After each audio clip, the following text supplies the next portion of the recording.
Hey everyone, welcome in CLAT point and let's start today's the Hindu news discussion जो कि CLAT, AILET, CLAT PG, NLSAT and other law entrance test आप देंगे आप लोगों के लिए इंपॉर्टेंट हो सकता है। बिना समय गंवाए आगे बढ़ते हैं। काफ़ी कुछ है डिस्कस करने को, काफ़ी अच्छे अच्छे इन्फॉर्मेशन हैं, काफ़ी अच्छे अच्छे आर्टिकल्स हैं। चलिए फिर शुरू करते हैं। उससे पहले आप लोगों के लिए एक अपडेट ही बोल सकते हैं कि आज आपके क्लैट पॉइंट को एक ईयर कंप्लीट होने में है क्या हो गया है। और एक साल की जर्नी जो है बड़ी अच्छी रही हम लोगों की and thanks to all of you. Without our students ये तो पॉसिबल नहीं था एंड वी विल वर्क ऐसे ही हार्ड जैसे कि अभी हम कर रहे हैं। और आप लोगों को जो भी जितने अभी प्रयास है हमारा, जितनी भी मेहनत हम लोग कर सकते हैं आप लोगों के लिए, उतना हम करने की कोशिश करते रहेंगे। उसके बाद क्लैट पॉइंट का अगर आप चाहें तो विजेता बैच ज्वाइन कर सकते हैं if you are preparing for CLAT 2023। अगर आप क्लैट पीजी की तैयारी कर रहे हैं then you can go for our achievers batch. इसके बाद अगर आप एनएलएसएट की तैयारी कर रहे हैं तो you can enroll in our Brahmastra batch. CLAT UG 2024 की जो तैयारी कर रहे हैं उनके लिए एवेंजर बैच है। एंड क्लैट पॉइंट का मैजिक बॉक्स आप अपने घर बैठे बैठे मंगवा सकते हैं जिसमें कि 7 बुक्स प्लस 50 मॉक्स आपको मिलेंगे। तो these all you can have, even these are mockses which are available. आप इन मॉक्स में भी इनरोल कर सकते हैं। Just download our application, go and see the details. Demo classes भी हैं, अच्छी लगती है, इनरोल करिए। कॉन्टैक्ट नंबर भी है, कोई दिक्कत आता है तो आप उन नंबर पे कॉन्टैक्ट भी कर सकते हैं। बात करते हैं आज के हिंदू की। तो देखिए प्रोबेबली गणेश चतुर्थी की वजह से हिंदू आज पब्लिश नहीं हुआ है और इस तरीके से ई पेपर में आ रहा था, बट कोई इशू नहीं है। हाँ, मैंने जो है क्या किया है कि दूसरे 2-3 आर्टिकल्स अलग अलग न्यूज़पेपर से उठाए हैं और वो आज हम डिस्कस करेंगे। The show must go on, तो वही वाली चीज़ है। चलिए फिर शुरू करते हैं। बहुत अच्छे आर्टिकल्स आए हुए हैं। देखो हिंदू से ज़्यादा ना मुझे ऐसा लग रहा है आज की डेट में कि बिजनेस लाइन हो गया, इंडियन एक्सप्रेस हो गया ना, वहाँ पे भी बड़े अच्छे आर्टिकल्स निकल जाते हैं। तो अभी देखो जो पहला आर्टिकल है the return of nuclear weapons on the global platform, ये आर्टिकल आया हुआ है। अभी ये आया क्यों, थोड़ा सा पहले मैं आपको उसका बेसिक समझा देता हूँ। देखो कुछ दिन पहले क्या हुआ, जब रशिया यूक्रेन का वॉर चल रहा था तो रशिया ने जो है ना यूक्रेन को स्टार्टिंग में धमकाया था कि जो है अब न्यूक्लियर बॉम्ब तक की चीज़ें आ सकती हैं, न्यूक्लियर तरीकों से भी हम अटैक कर सकते हैं। उसके बाद कुछ दिन बाद रशिया ने फिर इस पर कहा कि नहीं ऐसा कुछ नहीं है। पर कहने का मतलब ये ना कि उसके बाद बहुत सारे कंट्रीज़ को, जो आज की डेट में बहुत डेवलप्ड कंट्रीज़ भी हैं but they do not have the nuclear technology, या फिर अभी तक उन्होंने डेवलप नहीं किया है, तो अब उनको भी लग रहा है जैसे कंट्री लाइक जापान या अदर कंट्रीज़ की यार हमारे पास भी अपना जो है ना न्यूक्लियर वेपन होना चाहिए। तो ये बेसिक रिगार्डिंग था। अब उसके बाद देखो बहुत सारी चीज़ें हैं इनके ऊपर, वो जानने की कोशिश करते हैं। सबसे पहले देखो न्यूक्लियर नॉन प्रोलिफरेशन ट्रीटी जो है, ठीक है, non proliferation treaty, not non proliferation, nuclear non proliferation treaty जो है, ये ट्रीटी आपकी 1968 में हुई थी और मतलब फंक्शन में आई थी 1970 के अंदर, ठीक है। ये है क्या, इसको शॉर्ट में एनपीटी बोलते हैं गाइस। इस बेसिकली एनपीटी के अंदर ना उस समय जो वर्ल्ड की मेजर 5 कंट्रीज थी, अब मुझे अभी उनका नाम वही हैं जो आपकी P5 कंट्रीज थी, आपको पता ही होगा। तो मोस्टली इन लोगों ने जो है ना न्यूक्लियर टेक्नोलॉजी जो है डेवलप कर ली थी, न्यूक्लियर वेपन जो है वो डेवलप कर लिया था। अब इनका ये था कि भाई हमने डेवलप कर लिया, अब कोई और कंट्री ना कर पाए, तो इसीलिए फिर ये क्या लेके आ गए, एनपीटी लेके आ गए। इस एनपीटी के थ्रू ना ये रेगुलेट करते थे। ये हर 5 साल में एनपीटी की मीट करते थे और जिसमें समय समय पे चीज़ें जो हैं वो देखा करते थे। आपको दिल्ली का याद होगा, हमारे देश में 1974 में एक बार जो है प्रयास किया गया था न्यूक्लियर वेपन बनाने का, पर वो प्रयास असफल रहा था, जिसके बाद यूएस एंड अदर कंट्रीज़ ने हमें बहुत ज़्यादा धमकाया था उस बार कि आप ये क्या कर रहे हो, क्यों कर रहे हो। तो ये वाली चीज़ है। तो 1970 में ये came into force NPT, although 1968 में ये पूरा प्लान एंड ऑल एवरीथिंग हो गया था। अभी देखो इसकी 10th रिव्यू कॉन्फ्रेंस हुई है। 10th रिव्यू कॉन्फ्रेंस क्यों हुई है उस पर भी मैं आऊँगा। 2020 में होनी थी 10th रिव्यू कॉन्फ्रेंस, लेकिन कोविड एंड ऑल के चलते वो खिंच गई थी। तो अभी रिसेंटली जो है 10th रिव्यू कॉन्फ्रेंस इसकी हुई है।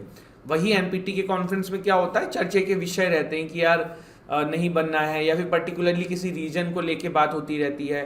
तो अभी 10th वाले पे तो हम आएंगे, पहले कुछ बेसिक फैक्ट्स मैंने आपको बता दिया, ध्यान रखना। एनपीटी 1970 में केम इनटू फोर्स क्या है मैंने आपको ये भी बताया, नॉन प्रोलिफरेशन ट्रीटी है ये, ठीक है, न्यूक्लियर नॉन प्रोलिफरेशन ट्रीटी। इसके बाद थोड़ा सा और जानते हैं। देखो इंडिया का पहले मैं बताता हूँ कि इंडिया के पास जो न्यूक्लियर वेपन आया वो कैसा है। आप लोगों ने पोखरण मूवी तो है देखी होगी, परमाणु मूवी देखी होगी।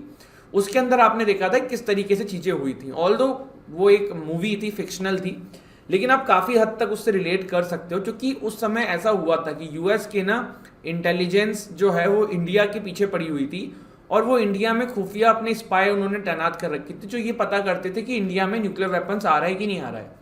1992 में यूएस की सरकार ने भारत की सरकार को एविडेंस रख दिए थे सामने कि भैया आप ये देखो, आप लोग न्यूक्लियर वेपन बनाने की कोशिश कर रहे हो, जबकि उस समय तो मना था ना, न्यूक्लियर वेपन नहीं बना सकते थे, इंडिया छुप के कर रहा था। तो सरकार जो है हमारी काफ़ी शर्मिंदा उन्होंने होना पड़ा था।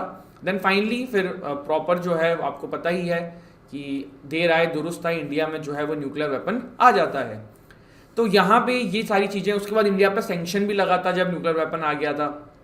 तो अब आप कहेंगे कि सर सैंक्शन लगा था तब भी इंडिया ने क्यों किया? तो देखो, इंडिया ने ना उस समय चाइना से हमारे रिलेशन थोड़े से ख़राब हो रहे थे। तो बात ये थी कि इंडिया ने यही बोला वर्ल्ड के डिफरेंट प्लेटफॉर्म्स में कि भाई हमें चाइना के अगेंस्ट में लड़ने के लिए न्यूक्लियर वेपन चाहिए थे, इसीलिए हम लेके आए हैं। दूसरा, यूएस को भी उस समय तक ना चाइना थ्रेटन करने लगा था, मतलब चाइना से यूएस को दिखने लगा था कि इकोनॉमी में कल को हमसे आगे जा सकते हैं, इनकी पावर बढ़ रही है। तो कहीं ना कहीं यूएस ये सोच रहा था कि इंडिया जो है ना वो कहीं ना कहीं चाइना के साथ पावर बैलेंस करने में काम आ सकता है। इसके अलावा यूएसएसआर जो है वो आपका एलाई ही था, जो कि रशिया हो गया था। तो वो भी एक काइंड ऑफ ये था कि उनकी तरफ से इतना ज़्यादा जो है इस पर हीटेड आर्ग्यूमेंट्स एंड चीज़ें नहीं आई। इसके बाद थोड़ा सा और जानते हैं, 2005 के अंदर इंडिया एंड यूएस के बीच में एक सिविल न्यूक्लियर इनिशिएटिव होता है जुलाई 2005 में। आपको याद होगा यूपी की सरकार में जब ये इस तरीके की चीज़ें हुई थी बाद में, तब ना बहुत ज़्यादा क्रिटिसिज्म हो रहा था कि इंडिया और यूएस के बीच में क्यों सिविल न्यूक्लियर एग्रीमेंट हो रहा है, भारत जो है वो यूएस से दब के रह जाएगा। इस तरीके की चीज़ें आपने सुना होगा, मनमोहन सिंह जी के टेन्योर में देखने को मिली थी।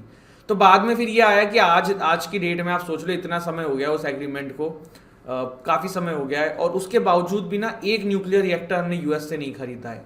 तो फर्जी बातें उस समय होती रहती हैं, ठीक है।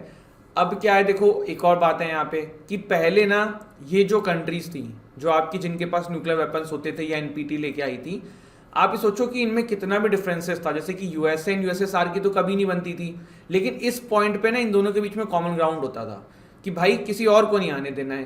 तो यूएस एंड यूएसएसआर जो है ना वो इन मुद्दों पे, एनपीटी के मुद्दों पे कॉन्सेंसस रखते थे, कॉमन ग्राउंड रखता था। ये 1970s से ही इनके बीच में कॉमन ग्राउंड था, और ये लोग कोशिश ये करते थे कहीं और ये चीज़ ना आ पाए। कहने के लिए ये था कि हाँ भाई विश्व में टेंशन हो जाएगी या ये हो जाएगा, लेकिन ये भी था कि किसी और के पास पावर ना आ जाए। तो ये वाली चीज़ें हैं, ठीक है। तो ठीक है, अब आगे बढ़ते हैं। न्यूक्लियर प्रॉब्लम्स ऑफ, अब जैसे अभी की आप बात कर लेते हैं, ठीक है। जो 9th रिव्यू कॉन्फ्रेंस हुई थी, 10th पे तो हम नहीं आते, पहले 9th पे आ जाते हैं। 2015 में वो कॉन्फ्रेंस जो है ना वो इसलिए नहीं हो पाई क्योंकि जो लोगों के बीच में डिफरेंसेस आ गए। मेन इसका जो प्रॉब्लम ये था कि मिडिल ईस्ट जोन जो है ना, यहाँ से न्यूक्लियर वेपन्स जो है इसका मास डिस्ट्रक्शन कर दो, ख़त्म कर दो। लेकिन हुआ ये था कि नहीं हो पाया। I think if I am not wrong, Israel ने मना कर दिया था कि भाई हम नहीं करेंगे। तो ये कॉमन ग्राउंड पे नहीं आ पाए। इवन अभी जो हुआ ना उसमें भी कॉमन ग्राउंड पे चीज़ें नहीं आ पाई। रशिया अलग ही चल रहा है, यूक्रेन अलग चल रहा है, आपको पता है। तो रशिया तो सुनना नहीं है किसी की। तो अब रशिया एंड यूएस के बीच में भी कॉन्सेंसस जो है ना कॉमन ग्राउंड का बचा नहीं है। अब जैसे अभी इस बार जो हुआ ना, इस पर देखिए क्या हुआ। रशिया के कंट्रोल में ना ये जगह है ज़ैपोरिज़िया, ये एक बहुत बड़ा न्यूक्लियर प्लांट है यहाँ पे। और रशिया के ऊपर ये क्वेश्चन किया जा रहा था कि भैया कल को अगर आपका यहाँ पे थोड़ा सा भी ऊंच नीच हो गया, आप इसे तरीके से संभाल नहीं पाए, तो एक बड़े लेवल पे न्यूक्लियर इमरजेंसी आ जाएगी। तो रशिया ने इसको कंडेम किया, रशिया ऑब्जेक्ट किया इस क्रिटिकली इस चीज़ के ऊपर जो उनके ऊपर क्रिटिसाइज हो रहा था। तो कॉमन ग्राउंड नहीं आ पा रहा है। तो ये एक प्रॉब्लम अब देखने को मिलती है जो पहले नहीं थी, ठीक है। तो ये बेसिक रिगार्डिंग था एनपीटी, एंड आई होप आपको ये क्लियर हो गया हो। आगे बढ़ते हैं। अगला आर्टिकल गाइस जो है ना वो है फर्टाइल स्कीम के बारे में। बड़ा अच्छा आर्टिकल है, एग्जाम के पर्सपेक्टिव से भी इंपॉर्टेंट हो सकता है। हमारे देश में एक नई तब्दीली हुई है जिसका नाम क्या है, जिसका नाम है सरकार के द्वारा एक स्कीम ऐसी लाई गई है जिसमें अब ना कोई भी प्राइवेट बंदा अगर अपना फर्टिलाइजर बनाता है तो वो अपने कंपनी का नाम बड़े बड़े अक्षरों में नहीं लिख सकता, बड़े बड़े अक्षरों में उसको भारत नाम लिखना होगा। समझ में नहीं आया आपको? जैसे देखो ये चित्र आपके सामने दिख रहा है, इसमें 2/3 जो पार्ट है ना ये सरकार का जो लोगो है एंड एवरीथिंग है वो कवर हो रहा है। जो वो कंपनी है ना वो सिर्फ इतना छोटे से पोर्शन में अपनी जो है वो डिटेल एंड एवरीथिंग पुट कर सकती है, और ये सारे फर्टिलाइजर्स के साथ सरकार ने कर दिया है। जैसे कि मैं आपको इसको थोड़ा सा डिटेल में समझाने के लिए करता हूँ। आप यहाँ पे देखिए, ठीक है, जैसे कि यूरिया है, यूरिया की कंपनी का जो नाम हो जाएगा वो हो जाएगा भारत यूरिया। जो डीएपी हैं ये सब फर्टिलाइजर्स हैं, तो Bharat DAP, Bharat MOP, Bharat NPK, और उन सब के ऊपर भी लिखना होना चाहिए प्रधानमंत्री भारतीय जन उर्वरक परियोजना। अब ये क्या है, पीएमबीजेपी, ठीक है, ये इसकी शॉर्ट फॉर्म है, प्रधानमंत्री भारतीय जन उर्वरक परियोजना। अभी आपको में से बहुत सारे लोगों को समझ में नहीं आ रहा होगा कि सर एक प्राइवेट कंपनी के ट्रेड्स पे सरकार कैसे ये चीज करा दे रही है, कल को सरकार फिर कुछ भी करेगी। तो गाइस एक देखो बहुत मेजर चीज है ना जो किसानों को भी सबको नहीं पता होती है, फर्टिलाइजर्स के ऊपर ना सरकार जो है बहुत ह्यूज अमाउंट में सब्सिडी देती है, और वो सबको देती है। हर किसी को जो सस्ते दामों में फर्टिलाइजर मिल रहा है ना, वो इसीलिए मिल रहा है कि वो सरकार उस पैसे को उस कंपनी को पे कर रही है, आधा जो फर्टिलाइजर किसान। अब क्या हो रहा है ना, किसानों को पता नहीं होता है, बहुत सारे किसानों को नहीं होता है, बिल्कुल मैं मानता हूं। तो ये वाली चीज को खत्म करने के लिए सरकार जो है ये इस स्कीम को लेके आ रही है। और भी एक कारण है, वो भी हम आएंगे, डिस्कस करेंगे। बेसिक चीज मैंने आपको बताई है, अब थोड़ा सा डिटेल में देखना शुरू करते हैं, तो आपको थोड़ा आइडिया लगेगा। One nation one fertilizer scheme का नाम काइंड ऑफ हो चुका है। इससे क्या होगा, फार्मर को अवेयर कराया जाएगा कि भैया सरकार आपके लिए एक चीज कर रही है। प्रधानमंत्री भारतीय जन उर्वरक परियोजना जो है उसमें ये चीज है।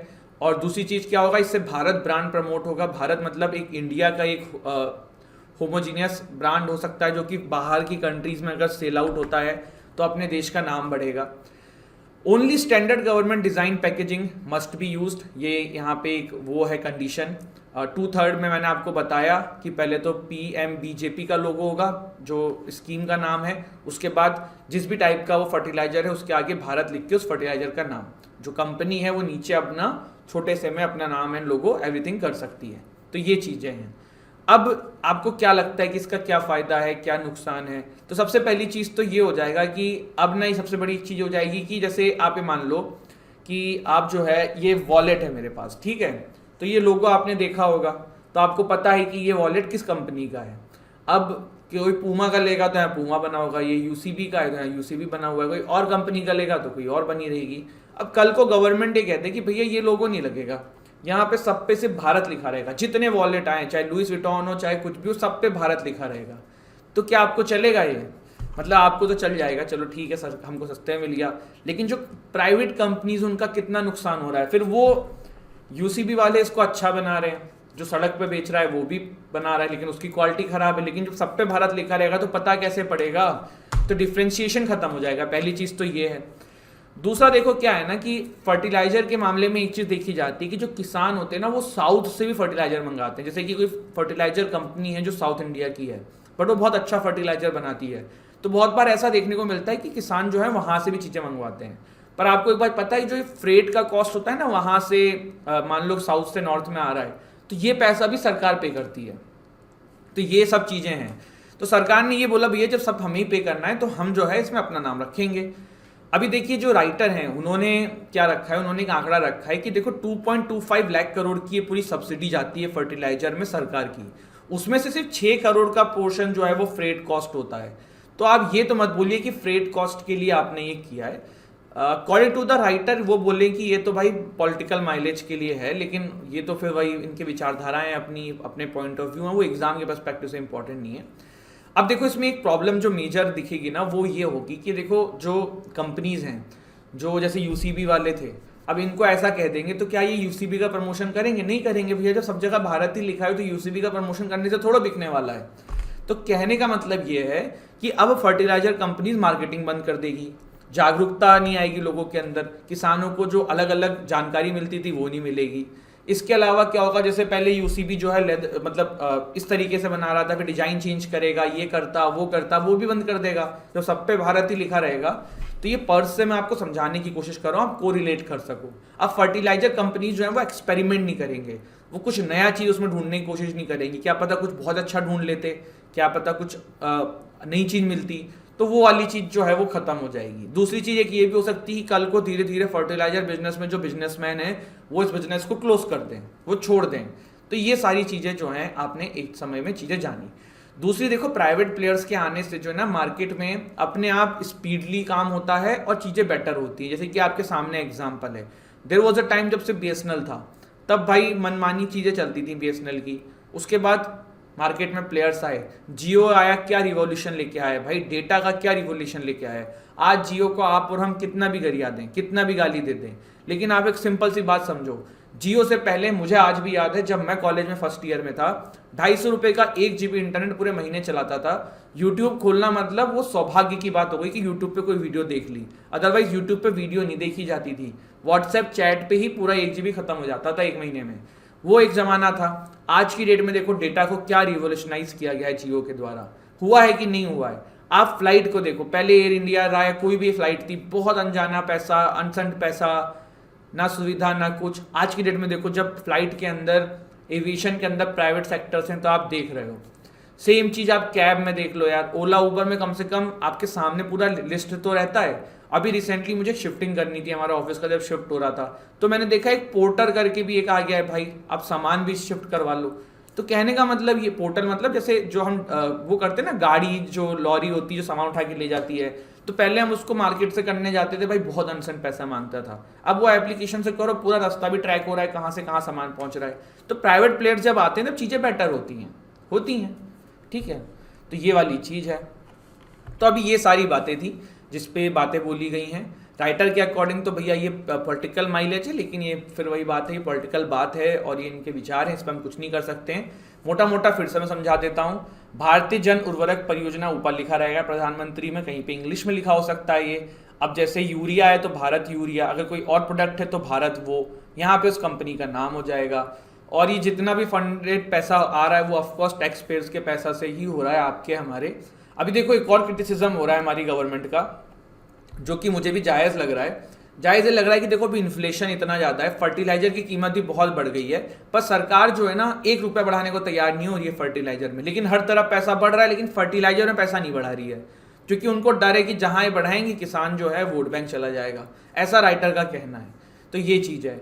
अब राइटर देखो इसमें ये बोल रहे हैं कि आप ना, चलो ठीक है, आप किसान को अवेयर कराना चाहते हो कि सरकार जो है वो आपके लिए कर रही है, तो आप ये सब मत करो ना, आप डीबीटी करो, डायरेक्ट बेनिफिट ट्रांसफर करो। मतलब किसान को कहो कि भाई अगर फर्टिलाइजर 10,000 का आ रहा है तो 10,000 का खरीद, लेकिन 5,000 रुपये जो हम तुम्हारा पे करते थे ना, हम तुम्हारे अकाउंट में डाल देंगे। और आपके पास ऑलरेडी इनके डेटाज हैं, पीएम किसान स्कीम जो चल रही है, जिसमें 2-2 हज़ार रुपये हर महीने, एक साल में 3 किस्त आनी थी, शायद यही था ना, 6,000 रुपये का था। देख लेना, प्रधानमंत्री किसान सम्मान निधि जो स्कीम है, यही है आई थिंक। तो जैसे वो डेटा है आपके पास, आप डीबीटी ट्रांसफर कर सकते हो, डायरेक्टली किसानों के अकाउंट में ट्रांसफर कर दो वो पैसा, फिर किसान जो है वो अपने एंड से पूरा दें। तो ये चीज़ कर सकते हैं जिससे किसान अवेयर रहें। पर आपने जो ये चीज़ किया है, इससे क्या होगा कि प्रोडक्टिविटी को हार्म हो सकता है।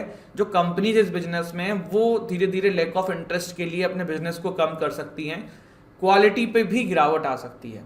तो ये कुछ बेसिक थिंग्स थी रिगार्डिंग दिस पर्टिकुलर थिंग। तो आज हमने 2 आर्टिकल डिस्कस किए बहुत ही डिटेल में। एक था इनफर्टाइल स्कीम के बारे में, दूसरा था हमने पूरा डिटेल में एनपीटी के बारे में समझा।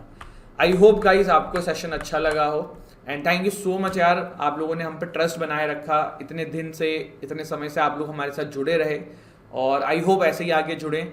और एटलीस्ट आज आप हम लोगों को एक गिफ्ट ये दे सकते हैं कि इस वीडियो को शेयर करके 4-5-10 लोगों तक शेयर करो, जिससे कि थोड़े सब्सक्राइबर अपने चैनल के बढ़वा दो। यही कर सकते हो, है ना। चलो, हंसते रहो, मुस्कुराते रहो, पढ़ाई करते रहो। जय हिंद, जय भारत।